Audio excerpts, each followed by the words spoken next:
bom que vocês vieram à casa do Senhor nessa manhã. E eu sei que o Senhor tem sustentado a vida de cada um de vocês, porque nós não servimos a igreja, nós servimos a Deus, né?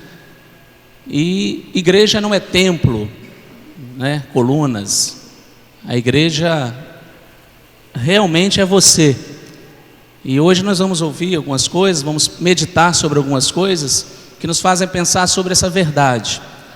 E eu gostaria que você pensasse nessa manhã sobre o ponto de vista de que igreja não é templo, não são paredes, de que a igreja pode muitas das vezes não ser hoje ou não representar hoje o que Jesus queria que ela representasse. Mas pense comigo num tema que seguiria a igreja que devemos ser, ou que igreja nós somos hoje, nesses dias tão conturbados que nós vivemos. Vamos fazer uma oração para Deus nesse momento vir falar conosco. Nós sempre que vamos ouvir a palavra do Senhor, nós temos que ter essa consciência de que é o Espírito Santo que fala com a gente, né? Não é o estilo da mensagem, não é, né, muitas das vezes a boa eloquência de um pregador, que seja, talvez muito preparo, talvez muitos estudos, isso tudo conta demais numa mensagem, mas com certeza nada disso vai falar o seu coração, senão o Espírito Santo do Senhor. Talvez você cantou um cântico aqui hoje e já ouviu a voz do Espírito Santo do Senhor, eu sei disso. Talvez você entrou nessa igreja hoje e teve uma sensação de que algo diferente precisa acontecer na sua vida. Então Deus já tem falado com você. Talvez você olhou para uma pessoa hoje e você sentiu que precisava orar por essa pessoa. Ou talvez você entrou nessa igreja hoje e sentiu falta de alguém, e aí você já sentiu o Espírito Santo de Deus falar com você, porque Deus fala através do Espírito Santo dele. Vamos orar? Santo Deus, nós estamos na tua dependência nessa manhã, e nós te agradecemos, Deus, por cada pessoa que está aqui agora para servir ao Senhor, para prestar um culto a ti. Obrigado, Deus, pela tua misericórdia sobre nossas vidas, e eu te peço que o Senhor venha falar conosco em nome de Jesus, amém. Agora sim, vamos ficar de pé de novo. Eu gosto de ler a Bíblia de pé, ainda que algumas pessoas falem, vamos ficar de pé em reverência à palavra do Senhor. É bem verdade que muitas pessoas de pé não têm reverência nenhuma, mas que a reverência esteja no seu coração realmente, né? Na intenção do seu coração. Muitas pessoas sentadas têm mais reverência do que quem está de pé. Então, só para não ficar uma coisa meio... Vamos orar, vamos ler a Bíblia agora. Está em Filipenses capítulo 2, versículo 13 em diante. Filipenses 2, 13 em diante. Vamos ler até o 15 apenas. Filipenses 2, a Bíblia diz assim: pois é Deus quem produz em vós tanto o querer como o realizar, de acordo com a sua boa vontade. Fazei tudo, ou todas as coisas, sem murmurações nem contendas, para que vos torneis puros e irrepreensíveis, filhos de Deus, inculpáveis, vivendo em um mundo corrompido e perverso, no qual resplandeceis como grandes astros no universo. Gosto muito dos dois primeiros versículos que lemos. Pois Deus é o que opera, ou que produz em vós, tanto o querer como o realizar, de acordo com a sua boa vontade. E o segundo, fazei todas as coisas, sem murmurações e nem contendas. Amém? Podeis assentar.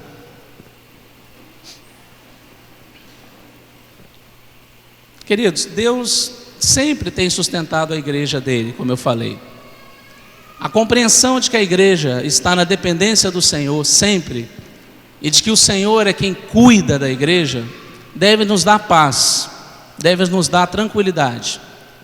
Muitas das vezes nós nos inquietamos, nós ficamos um pouco apreensivos, quando vimos alguns modelos de igreja serem diferentes do nosso, quando vimos algumas coisas acontecendo em determinadas regiões e situações que não acontecem no nosso meio, ou às vezes quando acontecem coisas no nosso meio que nos deixam um pouco apreensivos com relação à direção ou não do Espírito Santo de Deus na vida da igreja.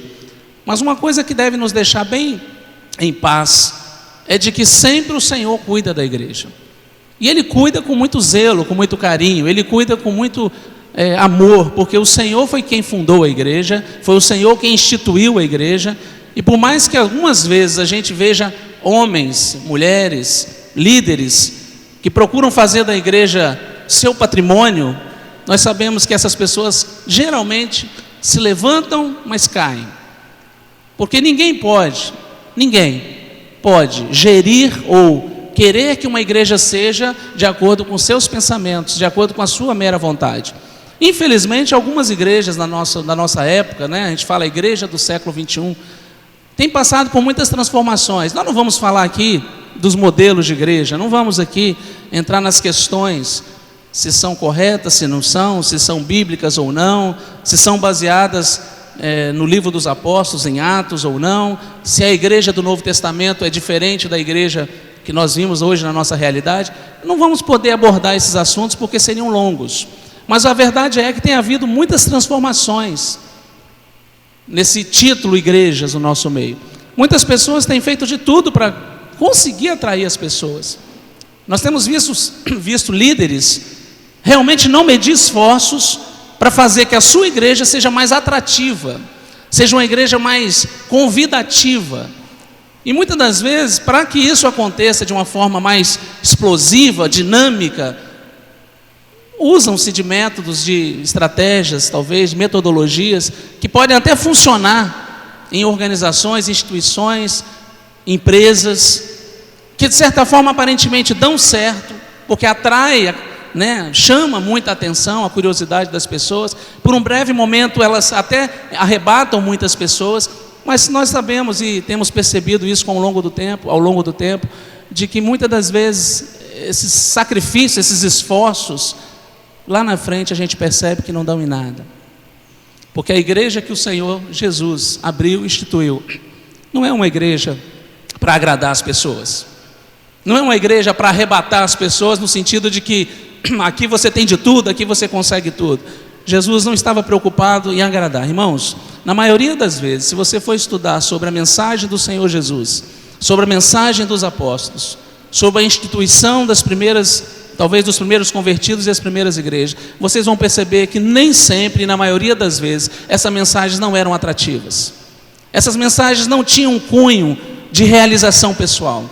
Essas mensagens nunca tinham como finalidade fazer com que você sentisse, talvez, a pessoa mais bem realizada por estar fazendo parte dessa igreja. Na maioria das vezes, essas mensagens eram mensagens reprovadas pela sociedade, eram mensagens perseguidas. Muitas das vezes, na maioria das vezes, se pagava um preço muito alto para levar um evangelho puro e um evangelho verdadeiro, que era realmente o evangelho que o Senhor Jesus queria que fosse levado. A preocupação de Jesus em instituir a igreja sempre foi fazer com que pessoas alcançassem a salvação. Jesus tinha em mente, ao dizer ide, pregai, sempre em mente Jesus tinha que precisava se fazer algo para que as pessoas recebessem a verdadeira mensagem de salvação. E uma igreja que não tem como prioridade levar a mensagem de salvação, não é realmente a igreja que o Senhor Jesus sonhou e não é a igreja que o Senhor Jesus fundou. Mas nós podemos usar de vários meios para atrair as pessoas. Sim. Mas nós temos que ter novas estratégias porque hoje o mundo evoluiu muito.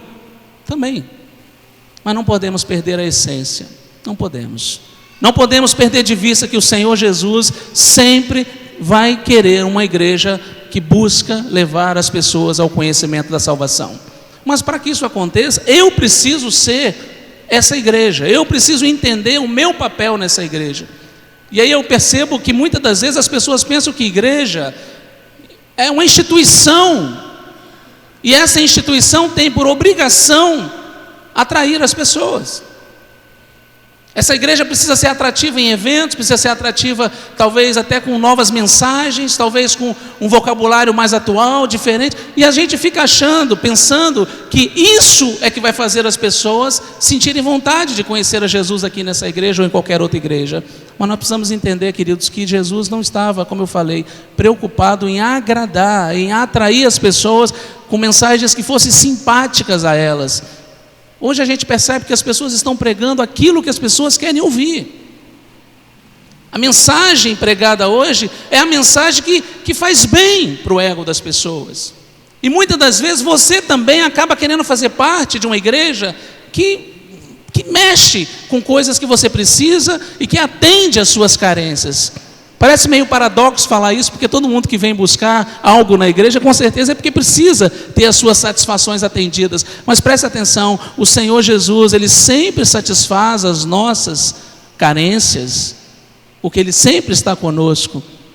Mas não serão os eventos, não serão os trabalhos mirabolantes, não serão todo o esforço humano que vai fazer com que você tenha paz na sua alma, que nós tenhamos paz realmente de servir a esse Jesus. Eu fico pensando o carinho que Paulo tinha pelas igrejas, e eu gostaria de falar rapidamente, pelo menos sobre 2 aspectos, sobre esse tema que eu comecei falando, sobre o prisma de Paulo, o carinho que Paulo tinha com as suas igrejas por onde ele passava. Eu gostaria de destacar para vocês nessa manhã, que muitas das vezes algumas pessoas são até pouco mencionadas na Bíblia, como se não fossem nem tão importantes fazendo parte de uma igreja. Igrejas onde tinham pessoas que às vezes nós hoje nem lembramos delas, estão na Bíblia. Mas eu fico assim, quando você lê as saudações de Paulo, geralmente quando você lê a carta de Paulo, você vê o conteúdo, as doutrinas, a preocupação, algumas coisas que tinham acontecido nas igrejas, mas lá no finalzinho nós encontramos as saudações. E aí nessas saudações que Paulo fazia, a gente percebe como Paulo tinha carinho pelas igrejas por onde ele passava. E como ele falava bem de algumas pessoas que tinham tido contato com ele. Membros de igreja, é assim que eu quero pensar com você nessa manhã. Pessoas que aparentemente eram insignificantes no reino de Deus, que talvez nós hoje nem as valorizemos tanto. Mas eu vejo como que Paulo, por saber o que é uma igreja, por entender como que é importante cada pessoa numa igreja, como que ele valorizava essas pessoas. E quando ele fala dessas pessoas, eu fico imaginando como se ele estivesse falando de cada um de nós. Como se talvez na nossa igreja a gente tivesse que ter pessoas parecidas com essas, que eram lado a lado no ministério de Paulo, dos outros apóstolos. E eu queria que você pensasse comigo que talvez você pudesse fazer parte dessa galeria, desse grupo de pessoas anônimas, pessoas que não aparecem, pessoas que aparentemente estão aí sentadas, vindo às igrejas apenas por vir. Eu queria que você fizesse parte de um grupo de pessoas que não fossem anônimas para o reino de Deus, que não fossem talvez inexpressíveis para a glória de Deus, ou para a honra e para o trabalho de Deus, mas que você se sentisse importante por fazer parte de uma igreja comprometida com realmente o reino de Deus. E eu separei só alguns nomes aqui que me chamou a atenção, que às vezes a gente não dá muito valor, mas eu quero dizer para você que muitas das vezes os anônimos, ou as pessoas que às vezes não aparecem, que não estão nos púlpitos, que não estão pregando, não estão cantando, que não estão tocando, que não estão na frente, geralmente são pessoas importantíssimas para a obra de Deus. Isso é ser igreja. Quero lembrar para vocês de Tíquico. Vamos ler Efésios capítulo 2. Um nome até estranho, Tíquico, T-I-Q-U-I-C-O, Tíquico. Esse homem, essa pessoa, Paulo lembrava dele quando fazia as suas saudações. 2 vezes, Paulo pelo menos, mencionou ele numa função que muitas das vezes nós não damos valor. Efésios capítulo 6, versículo 21 e 22.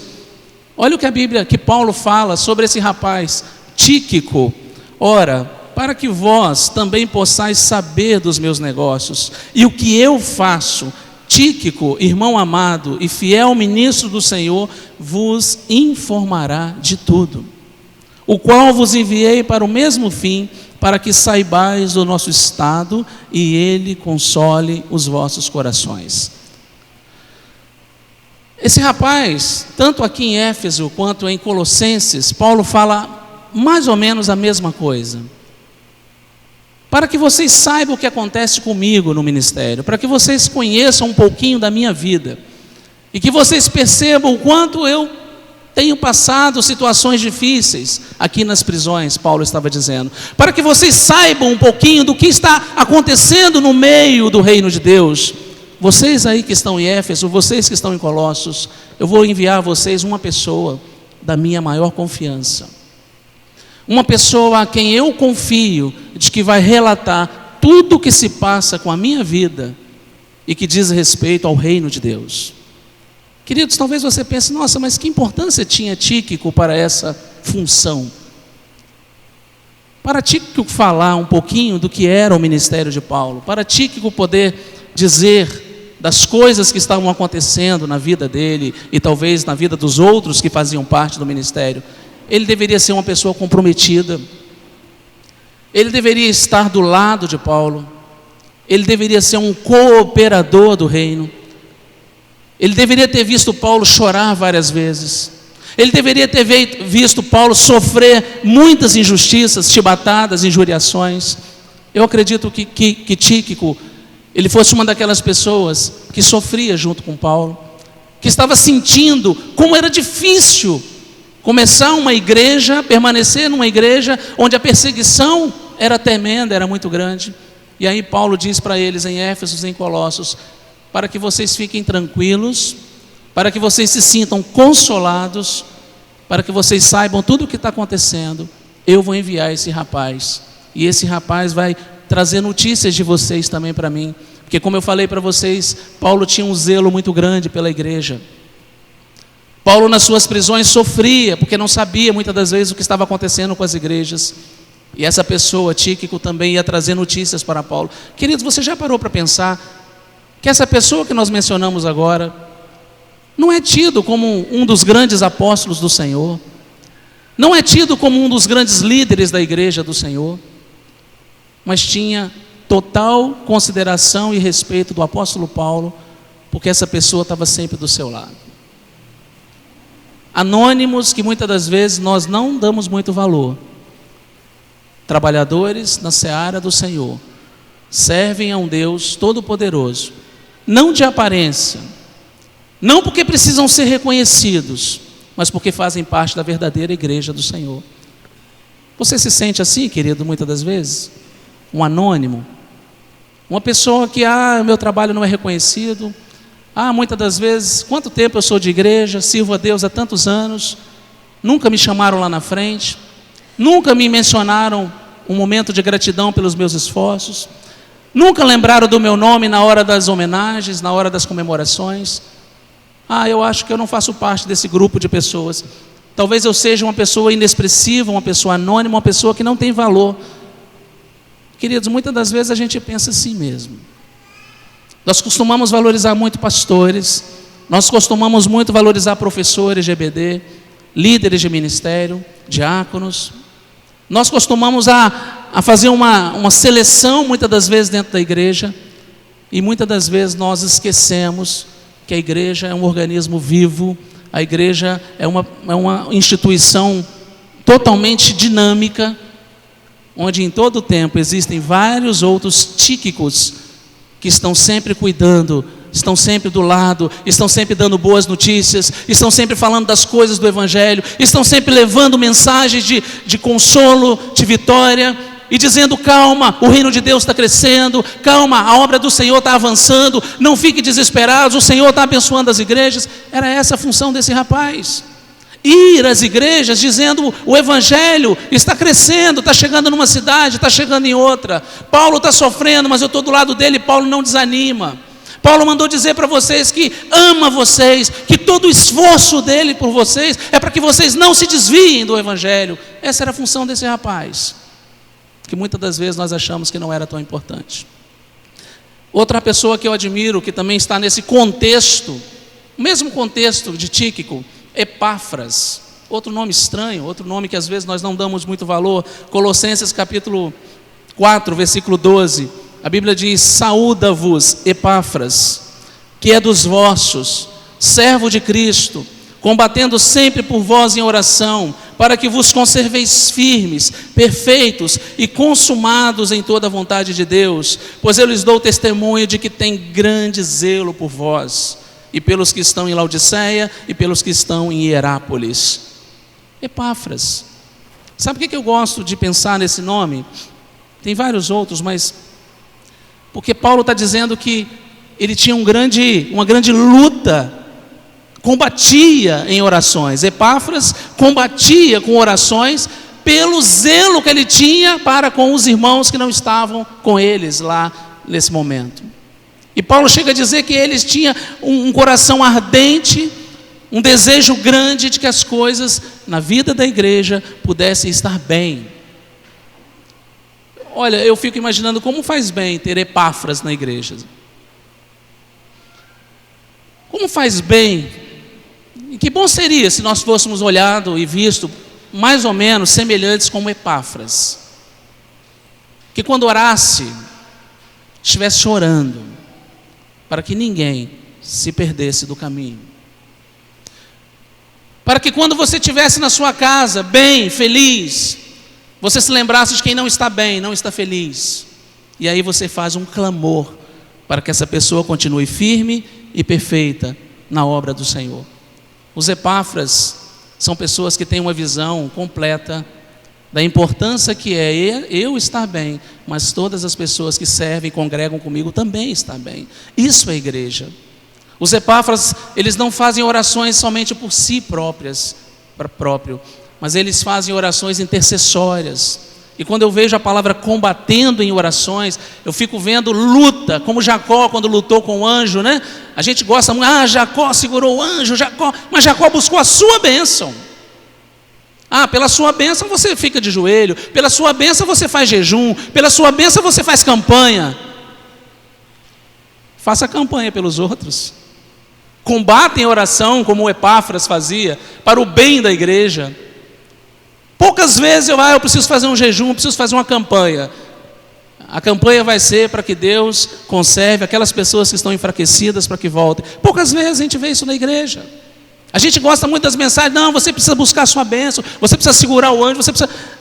A verdade é que nós muitas das vezes nos esforçamos muito para que possamos estar bem, mas o Epáfras aqui na Bíblia, que Paulo está dizendo, ele está dizendo que esse tipo de pessoa que vos saúda é uma pessoa que estava sempre querendo que todos estivessem firmes, zelosos e consumados em toda a vontade de Deus.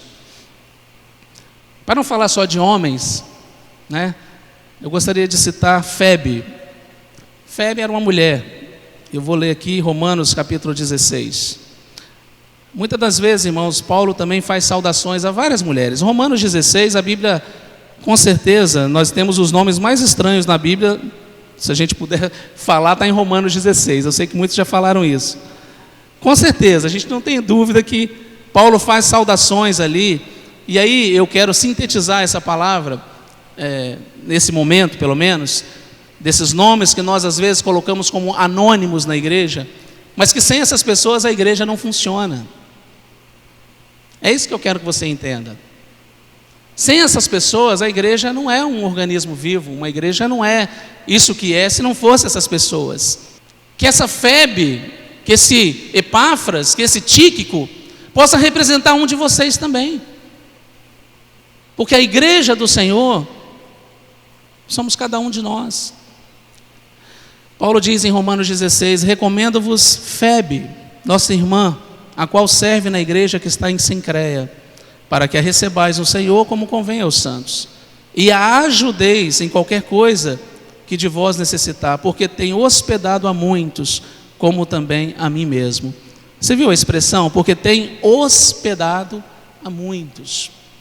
Lendo um pouquinho sobre essa mulher, talvez você possa ouvir algumas histórias de que ela fosse uma mulher de posses, de que fosse uma mulher que procurava ajudar em todos os momentos os apóstolos. Mas eu quero destacar que ela hospedava, que ela abria a sua casa. Naquela época as igrejas não eram apenas esses templos, e eu diria que na maioria das vezes nem eram os templos, né? Paulo vai sempre falar, e a igreja que está na casa de Ninfa, e a igreja que está na casa não sei de onde, porque as igrejas se reuniam de casas em casas. E quando eu vejo Febe abrindo a porta da sua casa para hospedar E juntamente com essa hospedagem, cuidar, tratar, alimentar, eu fico vendo como é importante que dentro de uma igreja tenha pessoas com a visão de cuidar, de fazer o bem, ser hospitaleira. Difícil ser hospitaleiros nos dias de hoje, irmãos. Difícil. Não falo hospedar somente os irmãos, né? Ah, dá para você ir lá em casa, a gente vai ter um momento, vamos jantar e depois você dorme lá. Isso é fácil. Mas nessa época aqui, muitos discípulos tinham que viajar de cidades em cidades. A maioria das vezes, nem todos eram conhecidos. E muitas das vezes, hospedar alguém naquela época significaria hospedar alguém que a pessoa nem conhecesse. Muitas das vezes era pagar o preço de abrir a sua casa, abrir a sua porta, para receber alguém sem ter ainda aquele contato, aquela comunhão, né, de ideias, de pensamento, ou talvez aquela confiança de que aquela pessoa pudesse realmente entrar dentro do seu telhado. E muitas das vezes, por causa disso, hoje a nossa geração é uma geração que tem medo, uma geração que sabe que a insegurança está muito grande, e às vezes nós não queremos muito contato com pessoas que a gente não conhece. Até para levar em casa para almoçar alguém, às vezes a gente tem dúvidas: será que essa pessoa pode entrar na minha casa? Será que essa pessoa é de confiança? E às vezes nós perdemos de vista que o ser igreja é muitas das vezes ser o próximo dessas pessoas, é fazer o bem para essas pessoas, e muitas das vezes as febes, né, hoje nós não encontramos facilmente nas igrejas. Mas eu tenho certeza que muitas aqui hoje, muitas mulheres, ao ouvir de febe, devem lembrar da sua vida e falar: quantas vezes eu já alimentei um pastor, eu já alimentei uma ovelha, eu já alimentei uma pessoa que visitou, uma pessoa que estava fazendo uma conferência. Aquela época quando nós fazíamos muitos intercâmbios, como foi bom poder hospedar pessoas na minha casa. Muitos de nós têm alegria quando se lembra disso. E é tempo, queridos, de ser igreja, abrindo as portas da nossa casa. É tempo de ser igreja realmente fazendo a obra de Deus acontecer também na nossa casa. E isso Paulo estava mencionando aqui. Eu não vou ler todos, mas saudai a Amplias, meu amado no Senhor, Urbano, cooperador de Cristo, Estaques, meu amado, Apeles, aprovado em Cristo. E eu poderia citar vários outros nomes anônimos, mas que Paulo menciona e fala: essas pessoas são cooperadores, essas pessoas são a igreja do Senhor, essas pessoas são importantes. Quero dizer para você nessa manhã que serve a Jesus de coração, você tem um valor tremendo na obra do Senhor. Você não pode ficar sentado, parado, vendo as coisas acontecerem, achando que você não tem papel na obra do Senhor. Nós precisamos tirar da nossa mente, dos nossos olhos, as escamas que muitas das vezes nos fecham os olhos de ver que o reino de Deus, meu irmão, o reino de Deus é muito maior do que apenas achar que as coisas acontecem em púlpitos, em conferências, em grandes mensagens. O reino de Deus acontece nas ruas, nas casas, durante a semana. Eu sempre falo que a nossa igreja é uma igreja de culto bonito, de culto de domingo à noite alegre, de palavras boas, cultos que deixam a gente inspirados. Mas muitas das vezes durante a semana, e essas coisas não refletem nas nossas atitudes. Muitas das vezes na nossa semana a gente não vive essa igreja preocupada com os outros, hospitaleira, desafiada a viver o Evangelho de Cristo na íntegra. Muitos de nós, irmãos, resumimos os nossos cultos aos templos de domingos, de manhã e de noite. Muitos de nós estamos resumindo a nossa vida cristã ao vir à igreja. Isso não é ser igreja. Aí eu pergunto para você: quais são os dois grandes problemas então que nós podemos destacar, que muitas das vezes nós entramos nessa redoma que a gente não sai dela, que é ficar fechado na nossa mente de que igreja é o culto, igreja é o que está acontecendo aqui agora e à noite. Por que muitas das vezes isso acontece? Eu quero só destacar duas coisas, e talvez essas duas coisas são conhecidas de vocês, com certeza. Vocês que são velhos de igreja ouvem isso todo domingo, né? Muitas das vezes. Mas hoje tem uma coisa que me incomoda, e eu espero que incomode o seu coração também. São só duas coisas que eu queria destacar. A primeira coisa que nós temos escutado muito, que nós estamos cansados, ocupados. Isso eu não vou dizer para você que não é verdade. Eu não posso falar que isso não é a realidade dos nossos dias. Na verdade, eu diria para você que essa é a máxima da maioria das pessoas. Cansadas, ocupadas. Mas eu gostaria de colocar uma palavra no meio desse contexto, que talvez você não pense que às vezes está sendo trocada pelo cansaço e pela ocupação. Tá bom? Eu vou usar uma palavra um pouco diferente para tentar fazer a gente chegar a esse consenso aqui. Ao invés de dizer que nós estamos cansados, eu queria dizer nessa manhã que nós estamos sufocados. Sufocados é a palavra que melhor se aplica para nós. Ao invés de dizer que nós estamos ocupados demais, eu vou repetir, nós estamos sufocados demais. E eu gostaria que você abrisse a sua Bíblia em Mateus capítulo 13.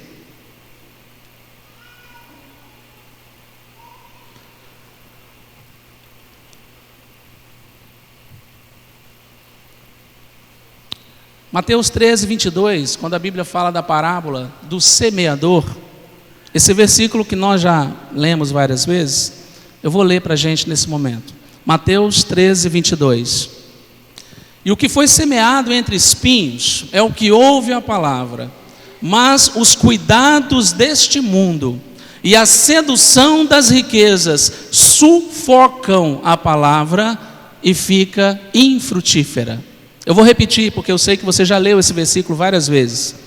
E o que foi semeado entre espinhos é o que ouve a palavra, mas os cuidados desse mundo e a sedução das riquezas sufocam a palavra e fica infrutífera. Eu digo para nós aqui, para mim, para você, que nós estamos realmente sufocados. Nunca tivemos tanta coisa, irmãos, podemos falar da nossa geração, mas nunca tivemos tantas coisas para nos atrair ou para nos distrair quanto nos dias de hoje. Os cuidados desse mundo, a preocupação com as riquezas, e aí nós poderíamos colocar mais um monte de outras coisas, sufocam a palavra. Nós estamos sufocados. Mais do que cansados, nós estamos sufocados. Nós achamos tempo para tudo. A gente fala que está cansado, ocupado, mas nós temos tempo para tudo o que você pensar aí agora. Tudo que você imaginar você tem tempo. Se a gente tiver um feriado amanhã e nós marcarmos um passeio não sei aonde, você que não tem tempo para nada, vai levantar às 6 horas da manhã, vai preparar sua roupinha, vai fazer a galinha com farofa e vai estar prontinho para sair. Porque você tem tempo para tudo, que diz respeito aos cuidados desse mundo. Eu sei de pessoas que sabem a escalação completa, de Barcelona, Real Madrid, Flamengo, Fluminense, a escalação. E olha que para saber a escalação do Flamengo é difícil, porque muda de jogador toda semana. Mas eu sei que tem pessoas que sabem a escalação do Real Madrid, mas não sabem o que a Bíblia diz em João 10:30. Não sabe o que a Bíblia diz em João 11:35. Não sabe o que a Bíblia diz em Salmo 119:11. Não sabe o que a Bíblia diz sobre um monte de assunto espiritual, porque está preocupado e sufocado pelos cuidados do mundo. A igreja desse momento está mais preocupada com as suas coisas. E aí eu incluo você e eu, que fala que não tem tempo para nada. Você não tem tempo para nada. Trabalha demais. Está sufocado pelos cuidados dessa vida. E quem sabe também, se não está sufocado pelos desejos de alcançar riquezas que esse mundo pode dar. Queridos, não dá para ficar inventando desculpas quando nossa preocupação é material. Se eu for dar exemplo da minha vida aqui para você, de como eu gasto tempo à toa, eu vou envergonhar vocês. Se eu falar da minha vida, de falar como que eu perco tempo à toa, eu vou ser uma vergonha para vocês. Então não venha me dizer que vocês não têm tempo. Não venha. Porque a igreja do Senhor Jesus são feitas por anônimos que estão comprometidas e comprometidos com o reino. Infelizmente nós temos visto pessoas na igreja querendo destaque, querendo honras, querendo ser reconhecidos, pessoas na igreja querendo aparecer, pessoas na igreja querendo apagar com suas carências, querendo que as pessoas as recebam do jeito que elas são, e muitas das vezes são pessoas que só estão preocupadas com seus próprios interesses, não estão preocupadas com o reino de Deus. Mateus capítulo 9, a Bíblia diz, versículos que nós sabemos de cor às vezes: vendo as multidões, versículo 36, vendo as multidões, teve grande compaixão delas, porque andavam cansadas e desgarradas como ovelha que não tem pastor. Então disse aos seus discípulos: a seara é realmente grande, mas poucos são os ceifeiros. Rogai, pois, ao Senhor da seara que mande ceifeiros para a seara. Queridos, vocês são esses trabalhadores da seara. Não tem como buscar em outros lugares senão aqui no reino de Deus. Você faz parte desses trabalhadores. Vocês são as pessoas que realmente estão comprometidas com o reino de Deus. Jesus diz: a seara é muito grande, mas para você poder servir a esse Senhor da seara, você precisa abrir mão dos cuidados que você tem tido com o mundo, das preocupações que você tem com as riquezas, do tempo que você gasta num monte de outras áreas da sua vida. Como eu falei, nunca tivemos tantos atrativos, tantas coisas para nos distrair quanto nos dias de hoje.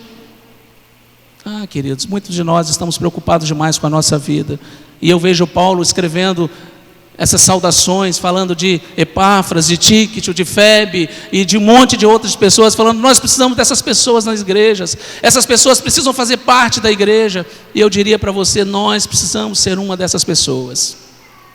Para finalizar, a segunda coisa que eu destaco, que infelizmente vai de contramão, em contramão a tudo que nós estamos falando aqui nessa manhã, é que, e eu diria que essa é a parte que cabe a nós, muitas das vezes, que fazem parte da liderança, mas cabe também a você, que é membro de igreja.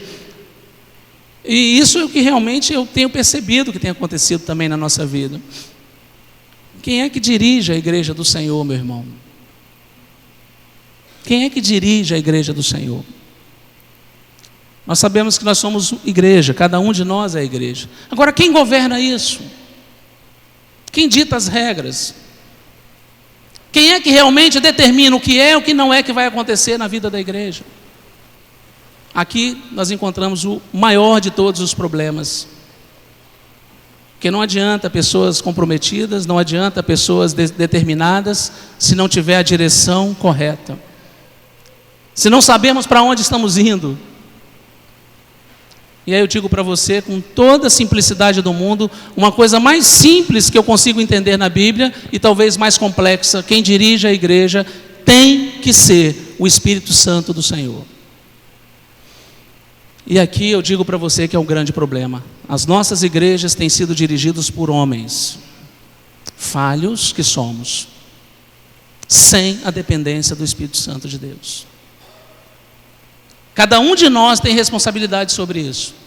Mas as igrejas que nós vimos na nossa atualidade estão sendo dirigidas por homens e não pelo Espírito Santo do Senhor. Alguns versículos que vai só nos levar à ideia disso que eu estou falando, que está em Atos. Eu vou começar com Atos 16, que também você deve conhecer. Versículo 6: e passando pela Frígia e pela província da Galácia, foram impedidos pelo Espírito Santo de anunciar a palavra na Ásia. Impedidos. E quando chegaram a Mísia, intentavam ir para Betínia, mas o Espírito Santo não permitiu. A ação direta do governo do Espírito Santo na vida desses discípulos. Atos capítulo 15, versículo 28. Na verdade, pareceu bem ao Espírito Santo e a nós não vos impor mais encargo algum, senão essas coisas necessárias, que vos abstenhais das coisas sacrificadas aos ídolos, e do sangue, da carne sufocada e da fornicação, as quais coisas bem fazeis se vos guardardes, bem vos há. Na verdade, pareceu bem ao Espírito Santo e a nós não vos impor mais encargo algum. Outro versículo que eu gosto muito está em Atos capítulo 13. A igreja em Atos capítulo 13 de Antioquia era uma igreja rica de líderes, uma igreja onde os destaques ministeriais poderiam estar ali. Olha o que nós encontramos em Atos capítulo 13. Na igreja que estava em Antioquia havia alguns profetas e doutores, a saber, Barnabé, Simeão, chamado Níger, e Lúcio, Cirineu, e Manaém, que fora criado com Herodes o tetrarca, e Saulo.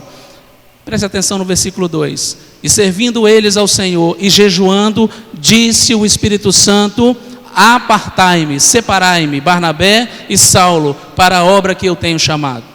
Então, jejuando e orando e pondo sobre ele as mãos, os despediram. E assim esses, enviados pelo Espírito Santo, desceram a Seleucia e dali navegaram para Chipre. Nós vamos encontrar um monte de outros versículos em Atos, dizendo que o Espírito Santo dirigia todas as coisas, separava os profetas, os missionários, impedia quando às vezes a palavra não era para chegar em determinados lugares, convencia aquelas pessoas que precisavam ouvir do Evangelho e entender a palavra.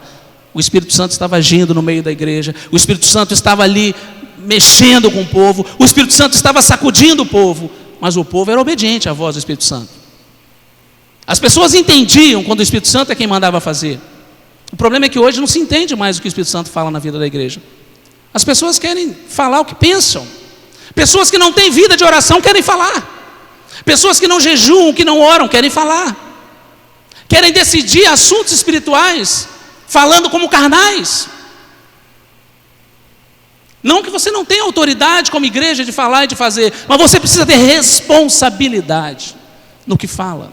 Você tem que ter consciência de quando você abre a tua boca, quem está falando? Quem é que está falando através de você?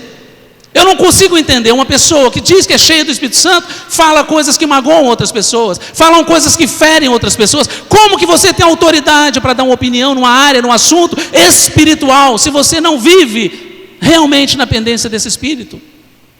Uma igreja governada pelo Espírito Santo de Deus precisa ser gerida por pessoas que são obedientes a essa voz do Espírito Santo de Deus. E às vezes a gente participa de reuniões, a gente decide os futuros da igreja, a gente decide onde vai pregar, a gente decide com quem vai falar, o que vai comprar, sem a orientação do Espírito Santo de Deus. Como poder fazer as coisas dar certo assim? Como? Não dá, irmãos. Não dá para fazer as coisas de brincadeira, não dá para fazer, eu sou da igreja do Senhor, as portas do inferno não prevalecerão, mas eu não tenho dependência desse Senhor, eu não jejuo, eu não oro, eu não leio, eu não gasto tempo, eu estou sufocado, e eu estou dizendo que estou aqui para fazer o melhor para o Senhor. Pelo amor de Deus, quem dirige a igreja do Senhor é o Espírito Santo. Mas olha, cuidado quando você abre a boca, cuidado quando você faz um comentário, cuidado quando você define, muitas das vezes, o futuro de uma pessoa, cuidado quando você vai falar algo que tem o cunho espiritual. Deus está falando. Como assim? Como assim? Deus fala através das pessoas que estão em sintonia, em comunhão com Ele. Não pode se brincar com esse tipo de coisa na igreja. E isso é a igreja do Senhor na minha visão. Uma igreja que cada um de nós compõe, que não é o templo, que não é a estrutura, ainda que seja muito boa essa estrutura. Eu lembro de uma época que nós tínhamos aqui uma igreja sem ar-condicionado, uma igreja, o som era mais arcaico do que é hoje. Às vezes a gente acha que o nosso som está arcaico, mas já foi pior. Uma igreja que começou debaixo de uma mangueira, um pé de manga, uma igreja que não tinha cadeiras. Eu lembro de tempo que a igreja era uma igreja simples demais ao extremo, mas uma igreja vitoriosa, determinada, dirigida pelo Espírito Santo de Deus. Hoje nós procuramos igrejas confortáveis, igrejas que nos dão realmente até um certo prazer para ficar aqui 1h30, porque a gente acha que o tempo máximo que se permite para ficar dentro de uma igreja é 1h30, quando mais, um pouco mais, e ainda assim reclamamos de que as coisas não são como antes. Eu não sei se você entende o que eu estou falando nessa manhã, mas eu gostaria que você pensasse comigo: você é essa igreja? Quem é a FEB? Quem é o Epáfras? Quem é o Tíquico? Quem é você no meio dessa igreja hoje? Eu gostaria que você pensasse comigo: que igreja você gostaria de ser? Que tipo de igreja você procura? Tenho brincado esses dias, e de vez em quando eu brinco sobre isso. As pessoas estão trabalhando para arrebatar membros de igreja, estão pescando em aquário e estão usando camarão como isca. As pessoas não estão querendo pregar o evangelho para o perdido, eles estão pregando para as igrejas. Missão não sei aonde, ministério não sei das quantas, pregando para irmãos. E muitos irmãos são arrebanhados por essas pessoas, porque é mais confortável estar num lugar onde a estrutura está toda pronta, onde já tem tudo feito. Me desculpe, não é uma crítica a A ou B, você tem que fazer o seu juízo. Que tipo de igreja você está procurando? Jesus disse: ide por todo mundo e pregai o evangelho. Eu vejo pessoas pregando a prosperidade, sim. A cura interior, sim. A paz no casamento, sim. É as coisas que você mais ouve por aí. E qual igreja você é? E que tipo de igreja você quer ser? Eu não estou aqui fazendo apologia de que não, nós temos que viver na era de 1900, né? Não tem nada a ver. Ah, no meu tempo... Não, eu não quero nem saber como era em 1900. O que eu sei é que a Bíblia diz que a missão da igreja é levar as pessoas à salvação. E que o que está acontecendo nos nossos dias hoje, estão levando os membros de igreja sufocados a buscar alguma coisa lá que não estão encontrando aqui. E não encontram porque não estão na dependência do Espírito Santo de Deus. É isso que eu tenho para dizer. E eu gostaria então que você nessa manhã estivesse fazendo uma reflexão. Mas eu quero dar um bom exemplo. Essa semana nós tivemos um caso, só para... talvez não aplique bem, mas é um exemplo. Um caso de uma mocinha de 14 ou 15 anos que estava para ter uma criança. E foi na quinta-feira, no feriado.